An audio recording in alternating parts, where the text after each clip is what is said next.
उज्यालो radio नेटवर्कसँगै उज्यालो online र mobile एप्लिकेशनबाट एकसाथ प्रसारण भइरहेको नेपाल दर्पणमा साथी मल्लिका थापासँगै भोजेन्द्र बस्नेतको नमस्कार।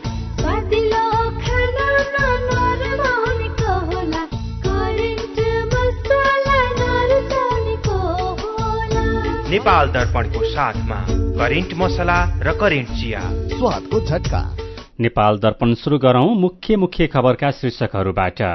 पूर्व गृहमन्त्री खाँडलाई 4 दिन थुनामा राखेर अनुसन्धान गर्न अदालतको अनुमति। एमाले पार्टी सचिव रायमाझीलाई जिम्मेवारीबाट हटायो। नक्कली भुटानी शरणार्थी प्रकरणमा दोषी नउम्कने र निर्दोष नफस्ने गरी अनुसन्धान भइरहेको गृहमन्त्री श्रेष्ठको भनाई। निर्दोष फस्दैनन्, कसैको सार्वजनिक छविमाथि अनावश्यक रूपमा क्षति पुर्याउने काम गरिँदैन, तर दोषी जोसुकै होस् छोडिँदैन। अर्घखाँचीमा आगो निभाउँदा 4 जनाको ज्यान गएपछि गाउँ नै शोकमा। दैलेखमा डढेलोमा परेर 12 जना घाइते। आगो निभाउन जाँदा सुरक्षाका उपाय अपनाउन उद्धार विज्ञको आग्रह। यो अवस्थामा मैले लगाउने लुगा के हो, मैले लगाएको लुगा कस्तो छ र मसँग अरू सामग्री पर्याप्त छन् कि छैनन् भन्ने विषयमा पनि ध्यान दिनुपर्छ। 9 महिनामा 9 खर्ब 39 अर्ब रुपैयाँ रेमिट्यान्स भित्रियो। पोहोर भन्दा 24% धेरै। विदेशी विनिमय सञ्चित बढ्यो। वैदेशिक लगानीमा बने ठूलो गिरावट। समय अगावै जन्मिएका कारण विश्वमा हरेक वर्ष 10 लाख शिशुको ज्यान जाने गरेको तथ्याङ्क सार्वजनिक। मृत्युदर घटाउन ठोस प्रगति नभएको संयुक्त राष्ट्रसङ्घको भनाई। र ए डिभिजन लीग फुटबलमा चर्च बोइज र एपीएफ विजयी। आईपीएल क्रिकेटमा दिल्लीसँग चेन्नई पहिले ब्याटिङ गर्दै। बचतमा उच्च ब्याज ऋण पनि सस्तो सस्तो सस्तो। बल्ल आयो बचत खाता सोचे जस्तो। हजुर, बचत सोझै मुद्दतीमा परिणत हुने झन्झटिलो कागजी प्रक्रिया बिना मोबाइल ब्याङ्किङकै माध्यमबाट पनि ऋण सहितका अन्य सुविधाको लागि आजै खोलौं सोचे जस्तै ब्याङ्क खाता। बचत गरौं। ग्लोबल आइएमई ब्याङ्क, सबैका लागि ब्याङ्क।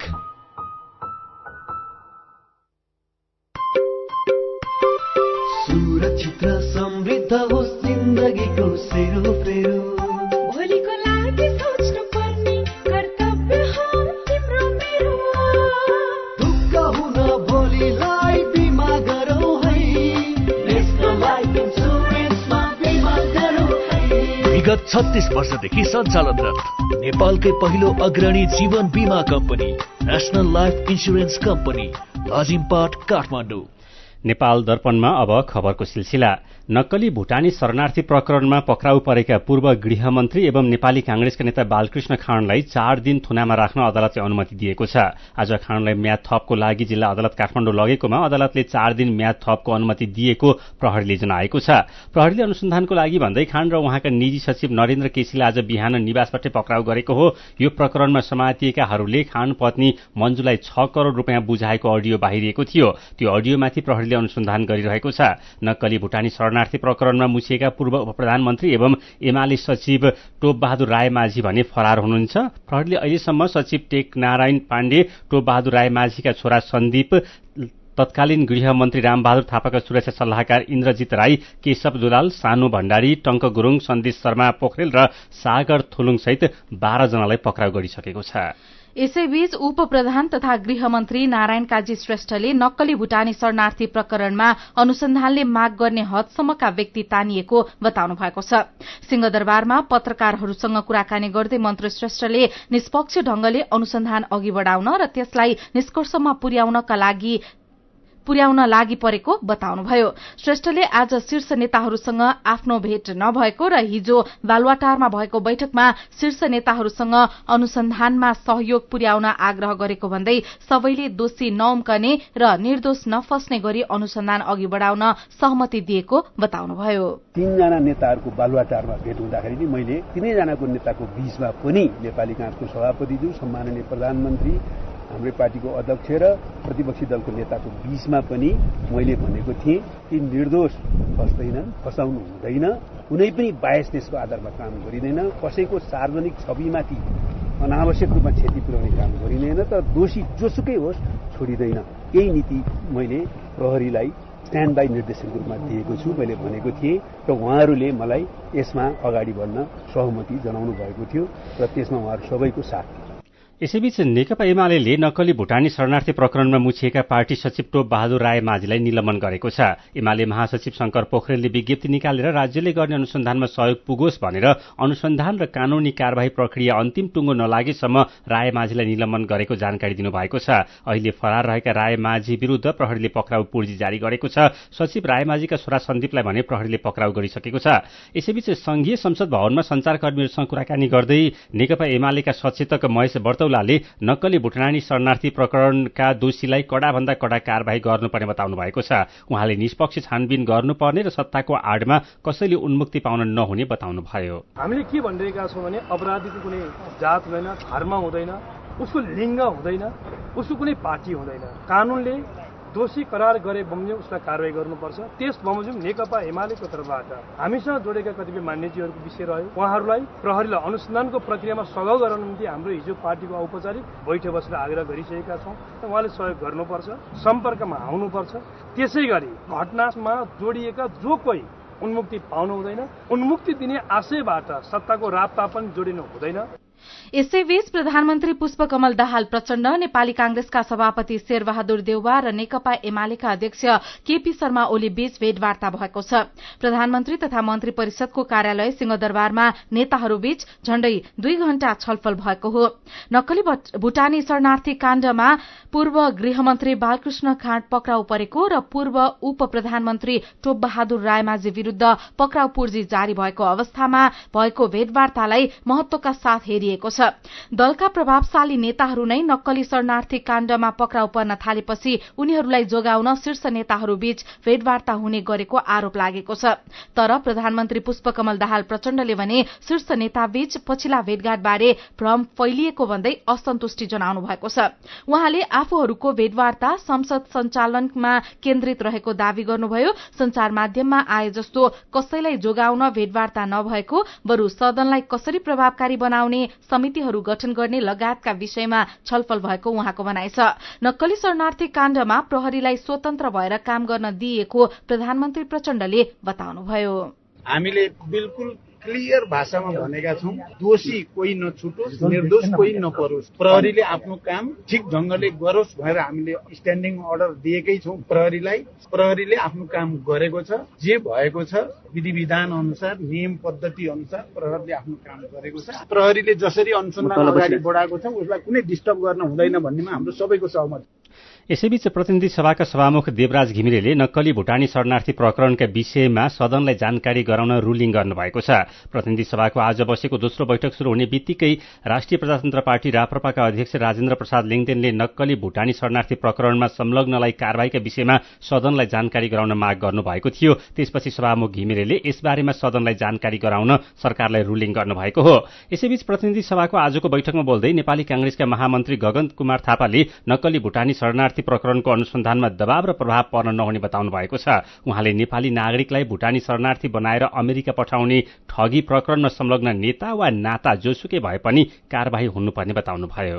यसमा हामी सबैको एउटै आवाज, संलग्न जोसुकै होस्, जुनसुकै दलको होस्, जुनसुकै तहको होस्, ओहदाको होस्, कार्यवाहीको दायरामा ऊ आउनै पर्छ। बजारको हल्लाले अनुसन्धान प्रभावित नहोस्, तर कुनै भेटघाटले पनि प्रभावित नहोस्, कुनै दबावले प्रभावित नहोस्।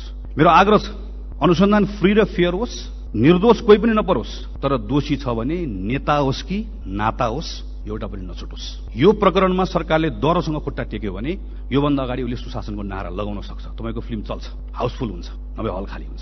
यसैबीच नेपाल प्रहरीले नक्कली भुटानी शरणार्थी बनाएर अमेरिका पठाउने भन्दै भएको ठगीबारे तथ्यहीन तथा भ्रामक समाचार प्रकाशन र प्रसारण गर्न अनुरोध गरेको छ। नेपाल प्रहरी प्रसारण नगर्न अनुरोध गरेको छ। नेपाल प्रहरी प्रधान कार्यालय, प्रहरी महानिरीक्षकको सचिवालयका तर्फबाट प्रहरी वरिष्ठ उपरीक्षक दीपेन्द्र जीसीले विज्ञप्ति निकालेर तथ्य र वस्तुगत प्रमाणमा आधारित रहेर अनुसन्धानलाई सारभूत रूपमा निष्कर्षमा पुर्याउने प्रतिबद्धता व्यक्त गर्दै तथ्यहीन समाचार सम्प्रेषण नगर्न अनुरोध गर्नुभएको हो।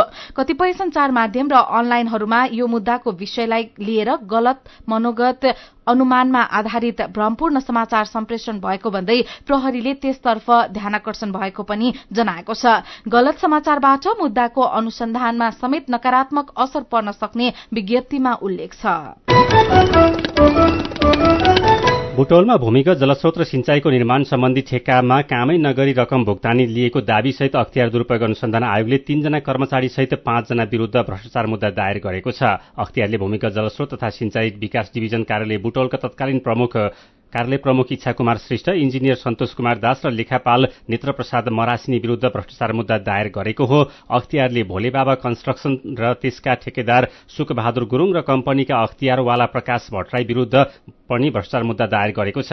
पम्प हाउस, स्टोरेज ट्याङ्की र वितरण प्रणाली निर्माणको ठेक्कामा हुँदै नभएको काम भएको भनी रकम भुक्तानी दिएको भन्दै अख्तियारले मुद्दा दायर गरेको हो। अख्तियारले कार्यालय प्रमुख श्रेष्ठ, इन्जिनियर दास र लेखा प्रमुख नेत्रप्रसाद मरासिनीमाथि 53,75,000 रुपियाँ बिगो माग सहित भ्रष्टाचार मुद्दा दाबी गरेको छ। निर्माण कम्पनी, त्यसका सञ्चालक र प्रतिनिधिहरूलाई भने अख्तियारले 63,07,000 रुपियाँ बिगो माग दाबी गरी मुद्दा चलाएको छ। उनीहरूमाथि नगरेको कामलाई बढी काम गरेको देखाउन झुट्टा बिल बनाउन लगाएको आरोप लगाएको छ। सीधा कुरा प्रष्ट विचार, यो हो उज्यालो रेडियो नेटवर्क नेपाल दर्पणमा कुराकानीसँगै खबरको सिलसिला बाँकी नै छ, सुन्दै गर्नुहोला। एचआईभीका बारेमा खुलेर कुरा गरौं। एचआईभी खराब आचरणको नतिजा नभई असावधानीको परिणाम हो, तसर्थ यसबाट बच्न असुरक्षित यौन सम्पर्क नराखौं। अन्य व्यक्तिले प्रयोग गरेका धारिला औजार जस्तै छुरी, दारी काट्ने ब्लेड प्रयोग नगरौं र रगत चढाउनु पर्ने अवस्था भएमा परीक्षण गरेको रगत मात्र चढाउँ। संक्रमित भइसकेकालाई समयमै उपचारमा लगौं र अकालमै हुन सक्ने मृत्युबाट जोगाउँ। समयमै उपचार गर्नाले संक्रमित गर्भवती महिलाले पनि स्वस्थ बच्चा जन्माउन सक्छिन्। Nepal youth foundation, 12+, Lumbini plus र मकवानपुर महिला समूह। विदेशबाट आयामी गरेको पैसा सिधै तपाईको मोबाइलमा लिन मिल्छ। अहिलेको अवस्थामा बाहिर गएर पैसा निकाल्न त्यति सजिलो छैन। त्यसैले आफ्नो मोबाइल निकाल्नुहोस्, आइएमई पे डाउनलोड गर्नुहोस् अनि घर बसी बसी आफ्नो रकम प्राप्त गर्नुहोस्। विदेशबाट आइएमई गरेको रकम प्राप्त गर्न आफ्नो मोबाइल फोनमा आइएमई पे डाउनलोड गर्नुहोस्। अब आइएमई गरौँ, आइएमई पे मा प्राप्त गरौँ सजिलै। उज्यालो रेडियो नेटवर्कबाट प्रसारण भइरहेको नेपाल दर्पणमा तपाईँलाई फेरि स्वागत छ। यतिन्जेल हामीले नक्कली भुटानी शरणार्थी प्रकरणमा पक्राउ परेका पूर्व गृहमन्त्री खाँडलाई 4 दिन थुनामा राखेर अनुसन्धान गर्न अदालतको अनुमति, एमाले पार्टी सचिव रायमाझीलाई जिम्मेवारीबाट हटायो, दोषी नअम्कने र निर्दोष नफस्ने गरी अनुसन्धान भइरहेको गृहमन्त्री श्रेष्ठको भनाई, नक्कली शरणार्थी काण्डमा प्रहरीलाई स्वतन्त्र भएर काम गर्न दिएको प्रधानमन्त्री प्रचण्डको दाबी लगायतका खबर प्रस्तुत गर्यौं। नेपाल दर्पणमा अब बाँकी प्रसंग। अर्घाखाँचीको भूमिका स्थान नगरपालिकामा लागेको आगो निभाउने क्रममा जलेर घाइते भएका 4 जनाको ज्यान गएको छ। हिजो दिउँसो भूमिका स्थान नगरपालिका 2 तिरतिरे खोला गाउँका पदम बेलवासेको घरमा सल्किएको आगो निभाउने क्रममा घाइते भएका माधव बेलवासे, पिताम्बर बेलवासे, पदम बेलवासे र घनश्याम बेलवासेको उपचारका क्रममा ज्यान गएको हो। ज्यान गुमाउने 4 जना एउटै गाउँका बासिन्दा हुन्। बितेका 27 दिनमा देशभर आगलागीका 400 भन्दा धेरै घटना भएका छन्। गर्मी बढ़दै गएको छ भने आगलागी र डढिलोका घटना पनि बढ़न थालेका छन्। आगो तथा डढिलो लागेको देख्ने बित्तिकै पूर्व तयारी बिना नै निभाउन जाँदा घाइते हुने तथा ज्यानै जाने जोखिम उच्च हुन्छ। आगो वा डढिलो लागेको अवस्थामा निभाउन जानेले के कस्तो कुरामा ध्यान दिनुपर्छ भनेर साथी मदन पौड्यालले सशस्त्र प्रहरी बल नेपालका प्रहरी नायब उपरीक्षक डीएसपी सञ्जय अधिकारीलाई सोध्नु भएको छ। आगलागीमा खटिन जाने मान्छेले सबैभन्दा पहिला जान्नु पर्ने भनेको एकदमै साधारण आधारभूत ज्ञान भनेको हामीले त्यो ठाउँबाट अक्सिजन हटाउन सक्ने अवस्था छ कि, अथवा त्यो जुन बलिरहेको चिज छ बलिरहेको चिजबाट अरू बल्न नसक्ने गरी त्यो चिज हटाउन सक्ने अवस्था छ कि, अथवा त्यहाँको जस्तै कुनै ठाउँ आगो बलेको ठाउँमा पानी हालिदियौँ भने त्यो ठाउँमा चाहिँ पानीले चिसो बनाउँछ र अक्सिजनलाई पनि त्यसले सेपरेट गरिदिन्छ र आगो बल्दैन। यो 3टा चिजमध्ये कुनै एउटा चिज हटाउन सक्ने, हामीले गएर हटाउन सक्ने अवस्था छ कि छैन भन्ने विचार गरेर त्यो आगलागी भएको ठाउँमा प्रवेश गर्यौं र यो चिज मध्ये मैले चाहिँ यो चिज गरिदिएँ भने आगो लाग्दैन है भन्ने कुरा चाहिँ हामीले त्यति बुझ्यौं भनेदेखि एउटा ठूलो चिज चाहिँ हामीले चाहिँ आगलागीको हिसाबले चाहिँ हामीले प्रभावकारी हिसाबले हामी काम गर्न सक्छौं। कस्तो अवस्थामा चाहिँ आगलागी भइरहेको ठाउँमा चाहिँ नजाँदा उपयुक्त हुन्छ त? जस्तै हिजोको दुर्घटनाको कुरा हेर्यौं भने हामी चाहिँ त्यो घरको बनौटको कुरा अथवा अन्य कुराहरूसँग चाहिँ मान्छेले अलि आकलन गर्न नसकेको हो कि देखिन्छ। जस्तै जंगलमा आगलागी हुँदा हावा चलिरहेछ भनेको हावा चल्नु भनेको अक्सिजनको आपूर्ति भइराख्नु हो अझै बढी। ठूलो मात्रामा हावा चल्यो, अक्सिजनको आपूर्ति बढी भइराख्यो भने मान्छे उद्धारकर्तातिरै आगो लागि चाहिँ आइराख्छ भने पछाडि हामी बाहिरको ठाउँमा जंगलको ठाउँमा गएका छौँ भने त्यो ठाउँमा जंगलमा भएको फ्युल अथवा त्यहाँ बल्ने चिज के छ भन्ने कुराको अन्दाज गर्नु पर्यो। हाम्रो वरिपरि सुकेका रुख घाँस झ्याङ पराल कस्ता चिजहरू छन्, हामी कहाँनिर पुग्दा त्यसको मात्रा कस्तो हुन सक्छ भन्ने आकलन गर्नु पर्यो। मौसमको अवस्था हेर्दाखेरिमा दिउँसोको अवस्था घाम लागेको बेला छ भने झन् बढी बल्न सक्छ, त्यसमा हिटको कम्बिनेसन झन् बढी हुन सक्छ। त्यो साथसाथै हामीलाई चाहिँ घरमा आगलागी भइरहेको ठाउँमा माथिबाट चिजवस्तुहरू खसेर घर नै भत्केर पनि लाग्ने अवस्था हुँदाखेरिमा त्यो हाम्रो घरको संरचना कस्तो खालको छ, काठको घर बनेको छ, परालको घर छ अथवा त्यहाँ काठका चिजहरू धेरै छन् भने त्यो छिटो बलेर छिटो खस्न सक्छ। र त्यस्ता ठाउँहरूमा भित्र चाहिँ साँघुरो ठाउँहरूमा जाँदा अक्सिजनको प्रवाह उद्धारकर्ता आफैलाई चाहिँ अक्सिजनको अभाव हुने, आपूर्ति आफैलाई कम हुने, उसले चाहिँ उद्धार गर्न नसक्ने, ऊ आफै पनि जोखिममा पर्न सक्ने अवस्था हुन्छ।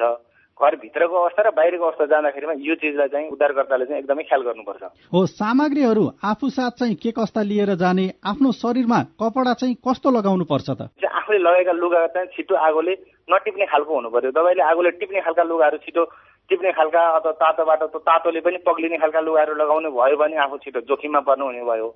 यो अवस्थामा मैले लगाउने लुगा के हो, मैले लगाएको लुगा कस्तो छ र मसँग अरू सामग्री छन् कि छैनन्, ती सामग्री पर्याप्त छन् कि छैनन् भन्ने विषयमा पनि ध्यान दिनु जरुरी हुन्छ। निभाउने अरू सामग्री त्यस्तो के हुन सक्छन् अलिकति सहजै उपलब्ध हुने? धेरैवटा चिजहरूमा चाहिँ लगाइएका आगलागीहरू चाहिँ पानीले निभाउन सकिन्छ, तर सबै आगलागीहरू पानीले निभाउन नसकिने पनि हुन्छन्। फेरि धेरैवटा आगलागीहरू चाहिँ जुन चाहिँ कटन बेसका छन् ती चिजहरू चाहिँ जस्तै लुगा फाटाहरू अथवा काठहरू अथवा घाँस दाउरा यस्ता पराल यस्तामा लागेको आगो लागि चाहिँ धेरै चिज चाहिँ पानीले निभाउन सकिन्छ भनेपछि हामीलाई सहजै उपलब्ध हुने पानी पनि हुन सक्छ। जंगलमा जाँदाखेरिमा हुन सक्ने हरिया घाँसहरू स्याउलाहरू हुन सक्लान् अथवा आगोको स्रोत एकदमै सानो छ, ठाउँ ठुलो छ, फैलिने अवस्था छ भने छिटो खनेर हामीले दिन सक्ने माटो पनि हुन सक्लान्। फायर एक्सटिङ्ग्विसरहरू लगेर आगलागी बलेको ठाउँमा हान्न सकिन्छ। आगोले टिपिहाल्यो भने त्यस्तो अवस्थामा कोही घाइते हुनुभयो, अस्पताल पुर्याउनु पूर्व चाहिँ के गर्ने त? आगो लागिसक्यो भने आगोले सबैभन्दा गर्ने भनेको शरीरमा जलनको क्षति हुन्छ एउटा, अर्को चाहिँ श्वास प्रश्वासबाट रहेको भित्रका अङ्गहरूमा पनि पुर्याउने क्षति हुन सक्छ। त्यसकारणले गर्दाखेरिमा त्यसमा चाहिँ हामीलाई समुदाय स्तरमा त्यस सम्बन्धी जानेका स्वास्थ्य कर्मीहरू को छन् उनीहरूको सहयोग लिन सबैभन्दा उत्तम हुन्छ।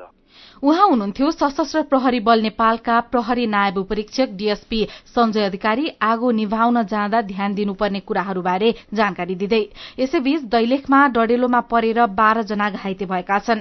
8 नगरपालिका वडा नम्बर 6 सिगासैनमा गोरेटो बाटो खन्ने काम गरिरहेका कामदारहरू घाइते भएका 8 नगरपालिकाका मेयर तर्कबहादुर बडुवालले जानकारी दिनुभयो। बाटो खन्दै गर्दा जंगलमा तलतिरबाट आएको डडेलोले उनीहरू जलेका हुन्। घाइते मध्ये 4 जनाको अवस्था गम्भीर रहेको उहाँले बताउनुभयो।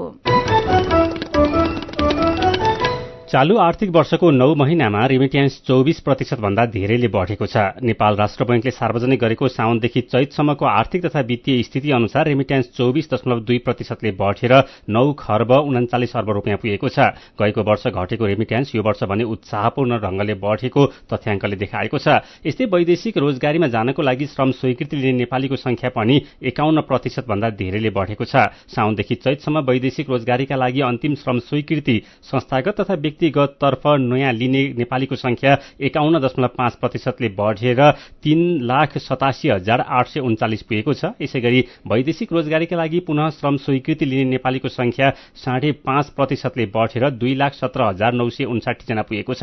यस्तै 9 महिनामा चालू खाता घाटामा सुधार आएको छ। अघिल्लो आर्थिक वर्षको 9 महिनामा 5 खर्ब 10 अर्ब रुपियाँले घाटामा रहेको चालू खाता अहिले झण्डै 52 अर्ब रुपियाँले मात्रै घाटामा छ। यस्तै वैदेशिक लगानीमा भने ठूलो कमी आएको छ। गएको वर्षको 9 महिनामा 16 अर्ब 51 करोड़ रुपियाँ वैदेशिक लगानी भित्रिएकोमा अहिले जम्मा 2 अर्ब 62 करोड़ रुपियाँमा झरेको छ।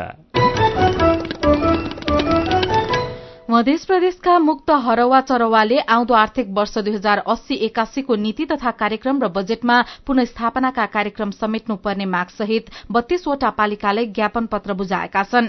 राष्ट्रिय हरवा चरवा अधिकार मंचका अध्यक्ष दशनलाल मण्डलले राष्ट्रिय दलित नेटवर्क, नेपालको सहजीकरण, स्थानीय साझेदार संस्थाको संयोजन र 32 पालिकामा गठित मंचका स्थानीय समितिको अगुवाईमा ज्ञापन पत्र बुझाएको बताउनुभयो। सरकारले कमैया श्रम निषेध ऐन 2058 अनुसार गएको वर्ष साउन 2 गते हरवा चरवाको ऋण र कागजात खारेजी गरिने प्रतिबद्धता सहित मुक्तिको घोषणा गरेको थियो। नेपाल दर्पणमा मेरो पनि भन्नु छ सँगै खबरको सिलसिला बाँकी नै छ, सुन्दै गर्नुहोला।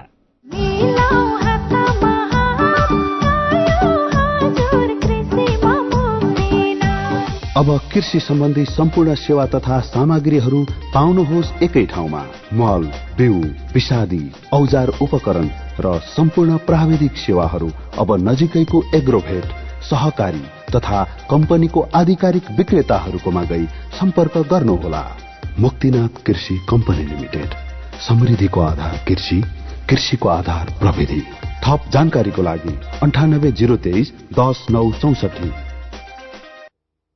मिठो मिठो खानाले कसको मन नाच्ला, स्वादिलो खानामा नरमा हुनेको होला, करेन्ट मसलामा भरेको, करेन्ट मसला नरुचाउनेको होला। Hygienic, tasty and fresh Trimurti industries private limited Rupandehi बुटवलद्वारा उत्पादित करेन्ट चिकन मसला, सब्जी मसला, चाउमिन मसला, मोमो मसला, चाट मसला, गरम मसला र अन्य विभिन्न मसलाहरू। करेन्ट मसला, स्वादको झट्का। ओहो महेशजी, हिजोको कार्यक्रममा तपाईले धारा प्रवाहका साथ बोल्नु भएको देखेर म त छक्कै परे। हिजो आज त हेर्दा पनि एकदमै प्रोफेसनल र आत्मविश्वासी देखिनुहुन्छ। यो सबै परिवर्तन त निपमा पब्लिक स्पिकिङ तालिम लिएपछि भएको हो नि। हजुर, वाक शक्ति, व्यक्तित्व तथा क्षमता विकास गरी विभिन्न क्षेत्रमा सफल हुनका लागि एकदमै उपयोगी पब्लिक स्पिकिङ तालिममा सहभागी हौं। सम्पर्क Nepal entrepreneurship education foundation, nif, Bagbazar, Kathmandu. Mobile number 9860 312 393। साथै एसईई दिएका विद्यार्थीहरूले पनि यो प्रशिक्षणमा सहभागी भई लाभ लिन सक्नुहुनेछ। उज्यालो रेडियो नेटवर्क मार्फत देशभरिका विभिन्न एफएम स्टेशन तथा उज्यालो अनलाइन र मोबाइल एप्लिकेशनमा प्रसारण भइरहेको नेपाल दर्पणमा तपाईंलाई फेरि स्वागत छ। नेपाल दर्पणमा अब बाँकी खबर। 2 दिन घटेर हिजो सामान्य बढेको शेयर बजार आज फेरि ओह्रालो लागेको छ। शेयर बजार परिसूचक नेप्से आज 2.43 अंकले घटेर 1841.93 बिन्दुमा झरेको छ। आज 265 वटा कम्पनीका 19,42,000 किता शेयर 58 करोड़ 91 लाख रुपैयाँमा कारोबार भएका छन्। पछिल्लो 24 घण्टामा थप 17 जनामा कोरोना संक्रमण पुष्टि भएको छ। 505 जनाको पीसीआर परीक्षण गर्दा 17 जनामा कोरोना संक्रमण पुष्टि भएको स्वास्थ्य तथा जनसंख्या मन्त्रालयले जनाएको छ। यस्तै 23 जना संक्रमित निको भएर घर फर्किएका छन्। नेपालमा कोरोना भाइरसका सक्रिय संक्रमितको संख्या 141 जनामा झरेको छ। भोजपुरलाई तराईका जिल्लासँग जोड्ने सबैभन्दा छोटो मार्ग तिवारी भन्ज्याङ अधेरी घाट 35 किलोमिटर सड़कको स्तरोन्नतिले गति लिएको छ। पौवादुङमा गाउँपालिकाको तिवारी भन्ज्याङ, च्याङ्रे, मानेडाँडा हुँदै भोजपुर र धनकुटाको सिमाना अधेरी घाटसम्म सड़क निर्माणले गति लिएको हो। पौवादुङमा गाउँपालिकाको मुख्य मार्गका रूपमा रहेको यो सड़क गाउँपालिका, प्रदेश सरकार र केन्द्र सरकारको लागत साझेदारीमा निर्माण भइरहेको हो। गोर्खाको शहीद लखन गाउँपालिकामा चेपाङ समुदायको संस्कृति र परम्पराको संरक्षणका लागि चेपाङ संग्रहालय निर्माण भएको छ। चेपाङ समुदायको बाहुल्यता रहेको वडा नम्बर 4 डाँडा गाउँमा लोप हुन लागेको यो समुदायको वेशभूषा तथा कला संस्कृतिको संरक्षणका लागि संग्रहालय निर्माण गरेको वडाध्यक्ष एम बहादुर थापाले बताउनुभयो। सिन्धुपाल्चोकका पालिका र अस्पतालमा रहेका एम्बुलेन्सहरू बिग्रिएका कारण बिरामीहरू चर्को मूल्य तिरेर भाडाका गाडी प्रयोग गर्न बाध्य भएका छन्। जिल्लाका 12 वटा पालिका र अस्पतालसँग एम्बुलेन्स भए पनि लामो समयदेखि बिग्रिएका हुन्। गाउँपालिकाले केही समय सेवा दिएको भए पनि अहिले एम्बुलेन्स थन्किँदा समस्या भएको भोटेकोशी गाउँपालिकाका साङ्बु शेर्पाले बताउनुभयो। असिनाले स्याउ र ओखरका फूल नष्ट भएका छन्। जुम्लामा एक हप्ता अगाडि परेको असिना पानीले फूलेका स्याउको फूल नष्ट गरेको किसानहरूले बताएका छन्। जुम्लाको सिन्जा गाउँपालिका वडा नम्बर 2 का वडाध्यक्ष तीर्थ बर्डका अनुसार असिना पानीले 8,000 भन्दा बढी स्याउका बिरुवाको फूल नष्ट गरिदिएको छ। स्याउ फुल्ने समयमा असिना आएपछि ठूलो क्षति भएको किसान पूर्णचन्द्र आचार्यले बताउनुभयो। मेरो पनि भन्नु छ। पूर्व गृहमन्त्री बालकृष्ण खाँड र उहाँका निजी सचिव पक्राउ परेका खबरमा विशाल पौडेल विश्वास, प्रकाशनाथ लगायतका साथीहरूको प्रतिक्रिया छ। पक्राउ गरे झै मात्र गर्ने होइन, अनुसन्धानलाई छिटोभन्दा छिटो अगाडि बढाइयोस् र संलग्न सबैलाई कार्यवाही होस्। पदम खनाल लेख्नुहुन्छ, मिलिजुली देशका नदी नाला कल कारखाना बेचेको त थाहा पाइएको थियो। अब त पैसा खाएर नक्कली कागजात बनाई नागरिकलाई नक्कली शरणार्थी बनाउन पनि थालेछन्। अर्घाखाँचीमा आगो निभाउने क्रममा जलेर 4 जनाको ज्यान गएको खबरमा रमेश खनालले लेख्नु भएको छ। अत्यन्त दुःखद खबर। आगलागी नियन्त्रण गर्दा ध्यान दिनुपर्ने र सावधानी अपनाउनु पर्ने जानकारी सबै ठाउँमा दिनु पर्यो। यस्ता घटना फेरि पनि दोहोरिन सक्छ। बेलैमा सावधानी अपनाऊ। आरोहणको 72 वर्षपछि सेनाद्वारा अन्नपूर्ण हिमालबाट फोहोर संकलन शीर्षकको खबरमा दलबहादुर तामाङको प्रतिक्रिया छ। फोहोर सफा गरेर मात्रै हुँदैन, हिमालमा हुने जथाभावी फोहोर र चापलाई पनि नियन्त्रण गर्नुपर्छ। अनि जग्गाको किताकाट खुलाउने प्रस्ताव भूमि व्यवस्था सहकारी तथा गरिबी निवारण मन्त्रालयमै फिर्ता पठाएको बारे श्याम रेग्मीको भनाइ छ। यहाँ पनि अनियमितता नै देखिन्छ। किताकाट रोकिँदा दलका नेता, भ्रष्टाचारी, दलाल र कर्मचारी तन्त्र रन्थनिएका छन्। विचारका लागि तपाईलाई धन्यवाद। मेरो पनि भन्नु छ। मेरो पनि भन्नु छ प्रस्तुत गर्दै हुनुहुन्थ्यो साथी दीपा तिमल सिन्हा। नेपाल दर्पणमा अब विदेशको खबर। विश्वमा हरेक वर्ष गर्भको अवधि पूरा नभई जन्मिएका मध्ये 10 लाख जना शिशुको ज्यान जाने गरेको पाइएको छ। संयुक्त राष्ट्र संघले सार्वजनिक गरेको पछिल्लो तथ्याङ्क अनुसार वर्षमा झण्डै 2 करोड़ शिशुको समय अगावै जन्म हुने र त्यसमध्ये 10 लाख जनाको ज्यान जाने गरेको पाइएको बेलायती संचार माध्यम द गार्जियनले जनाएको छ। राष्ट्र संघका अनुसार पछिल्लो 1 दशक यता समयभन्दा अगावै जन्मिने शिशुको मृत्युदर घटाउने विषयमा खास प्रगति हुन सकेको छैन। राष्ट्रसंघले समय अगावै हुने जन्म र त्यसबाट हुने शिशुको मृत्यु यति बेला विश्वकै लागि सबैभन्दा ठूलो चुनौती बनेको पनि बताएको छ। आज प्रकाशित born too soon प्रतिवेदनले यसलाई भयावह अवस्थाको रूपमा चित्रण गर्दै सुसुप्त आपतकालको संज्ञा दिएको पनि द गार्जियनले जनाएको छ।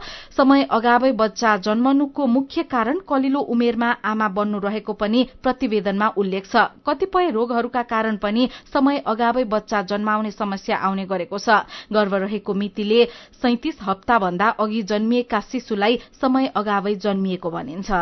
पाकिस्तानका पूर्व प्रधानमन्त्री इमरान खान पक्राउ परेपछि देशभर प्रदर्शन चर्किएको छ। सरकारले इन्टरनेट सेवा बन्द गरिदिएको छ। ठाउँ ठाउँमा प्रहरी र प्रदर्शनकारी बीच झडप भएको छ। सबैभन्दा बढ़ी जनसंख्या भएको प्रान्त पञ्जाबमा झण्डै 1000 व्यक्तिलाई पक्राउ गरेको प्रहरीले जनाएको छ। खानलाई पक्राउ गरेपछि भएको हिंसामा 1 जना प्रदर्शनकारीको ज्यान गएको छ भने 130 जना भन्दा बढ़ी प्रहरी घाइते भएका छन्। पाकिस्तानका पूर्व प्रधानमन्त्री इमरान खानलाई गएको वर्ष सत्याच्युत भए यता विचाराधीन दर्जनौं मुद्दा मध्ये एक मुद्दामा हिजो अदालतमा उपस्थित हुने क्रममा पक्राउ गरेको थियो। खानको पार्टी पाकिस्तान तहरिक ए इन्साफ पीटीआई पार्टीका अधिकारीहरूले उहाँलाई पक्राउ गरेपछि समर्थकहरूलाई सड़कमा आउन आग्रह गरेका थिए, तर प्रहरीले 4 जना भन्दा बढ़ी भेला हुन नपाइने आदेशलाई कडाइका साथ लागू गरिने चेतावनी दिएको छ।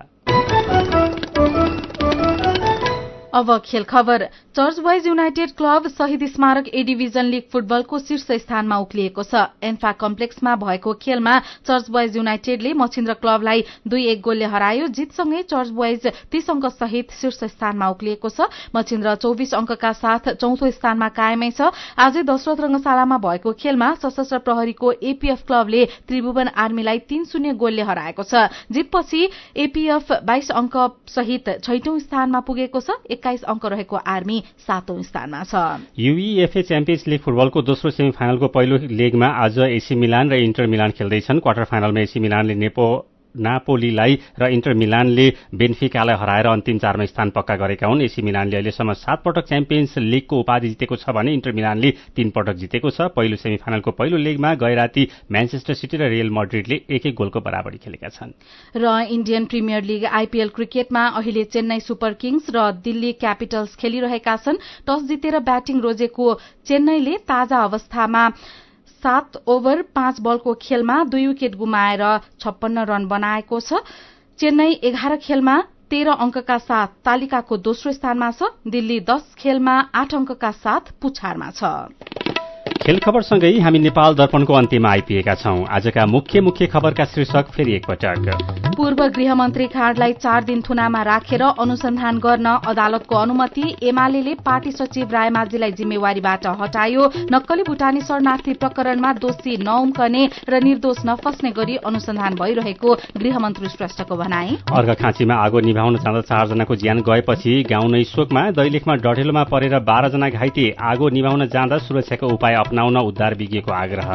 9 महिनामा 9 खर्ब 39 अर्ब रुपैयाँ रेमिट्यान्स भित्रियो। पोहोरभन्दा 24% धेरै विदेशी विनिमय सञ्चित बढ्यो। वैदेशिक लगानीमा भने ठूलो गिरावट। समय अगावै जन्मिएका कारण विश्वमा हरेक वर्ष 10 लाख जना शिशुको ज्यान जाने गरेको तथ्याङ्क सार्वजनिक। मृत्युदर घटाउन खास प्रगति नभएको संयुक्त राष्ट्रसङ्घको भनाई। र ए डिभिजन लिग फुटबलमा चर्च बोइज र एपीएफ विजयी। आईपीएल क्रिकेटमा दिल्लीसँग चेन्नई पहिले ब्याटिङ गर्दै। आजको नेपाल दर्पण सकिएको छ। प्राविधिक साथी संघर्ष विष्टसँगै हामी मल्लिका थापा र भोजेन्द्र बस्नेत पनि बिदा हुन्छौं। उज्यालोको मोबाइल एप्लिकेशन र अनलाइनमा प्रसारण भइरहेका रेडियो र अनलाइनका सामग्री भाइबरमा पनि उपलब्ध छन्। प्री मनसुनको समयमा चट्याङको जोखिम भएकाले चनाखो रहौं। नमस्कार।